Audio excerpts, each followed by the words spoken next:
Bonjour et bienvenue dans ce nouvel épisode dédié à votre vie de couple. Dans les épisodes précédents, nous avons abordé la problématique de la communication au sein des couples. Aujourd'hui, je vous propose de se concentrer sur une dynamique relationnelle très spécifique, mais que je rencontre régulièrement en séance. Il s'agit de l'attachement évitant et de son impact sur la relation de couple. Alors, cette terminologie de l'attachement évitant est issue de la théorie de l'attachement développée par le psychiatre et psychanalyste britannique John Bowlby dans les années 50. Cette théorie fait toujours référence de nos jours.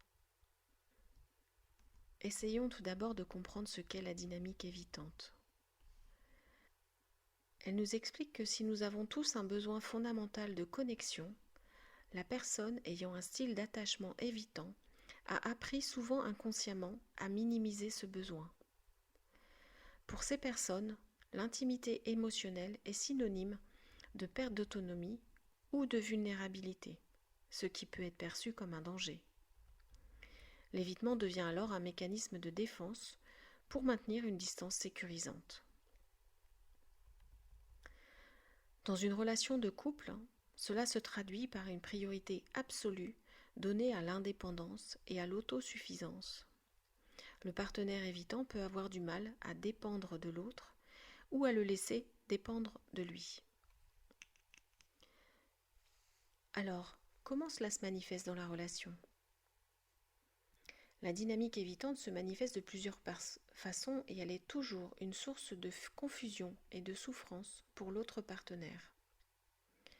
En premier lieu, on va parler de peur d'intimité émotionnelle. Le partenaire évitant peut se sentir mal à l'aise face à l'expression d'émotions fortes, qu'elles viennent de lui ou de son partenaire. Il peut ainsi minimiser les sentiments de l'autre ou chercher à les intellectualiser plutôt que d'y répondre émotionnellement afin de se protéger de cette intensité émotionnelle. Le second aspect important, c'est le besoin d'espace et de retrait. Lorsque la relation devient trop intense ou que le niveau d'intimité augmente, le partenaire évitant ressent un besoin impérieux de se retirer.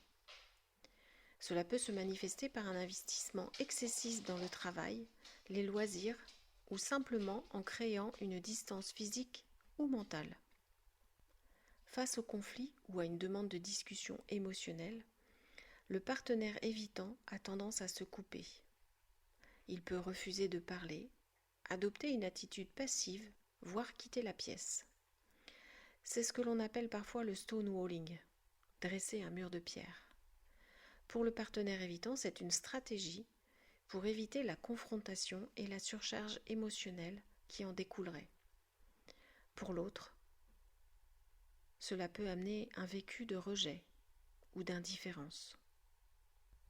Bien souvent, même si ce n'est pas systématique, bien souvent, les évitants se retrouvent en couple avec des personnes de type anxieux.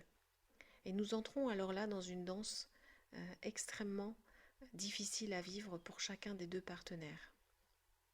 C'est la dynamique la plus courante et la plus complexe rencontrée en thérapie de couple. Un des partenaires a une tendance évitante et l'autre a une tendance anxieuse. Le partenaire anxieux a besoin de réassurance, de proximité et de validation.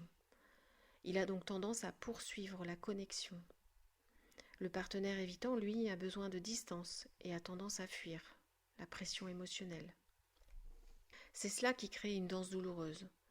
Plus le partenaire anxieux se rapproche, en demandant des clarifications, de la tendresse, de la réassurance, plus le partenaire évitant s'éloigne, en devenant froid ou en se taisant. Cette dynamique, vous l'aurez compris, elle renforce les peurs de chacun. L'anxieux se sent abandonné et l'évitant se sent étouffé. Alors comment naviguer dans une relation évitante ? Déjà, comprendre cette dynamique est le premier pas. Pour le partenaire évitant, il s'agit de reconnaître que le besoin de distance n'est pas un défaut, mais un mécanisme de défense qui nuit à l'intimité. Pour l'autre partenaire, il s'agit de comprendre que le retrait de l'évitant n'est pas nécessairement un manque d'amour, mais une difficulté à gérer l'intimité. En thérapie, nous travaillons sur la communication des besoins de manière non accusatrice et sur la création d'un espace sécurisant pour que les vulnérabilités de chacun soient accueillies. Cela demande du temps, de la patience et un engagement pour apprendre à se rapprocher sans ressentir de menace. Si cette dynamique résonne avec votre expérience, sachez qu'il est possible de créer un équilibre entre connexion et autonomie et de transformer cette danse douloureuse en un dialogue plus sain. Dans tous les cas, lorsque vous vous sentez coincé, n'hésitez pas à consulter. Je suis Virginie Dion, thérapeute de couple. Merci pour votre écoute et à bientôt pour un nouvel épisode.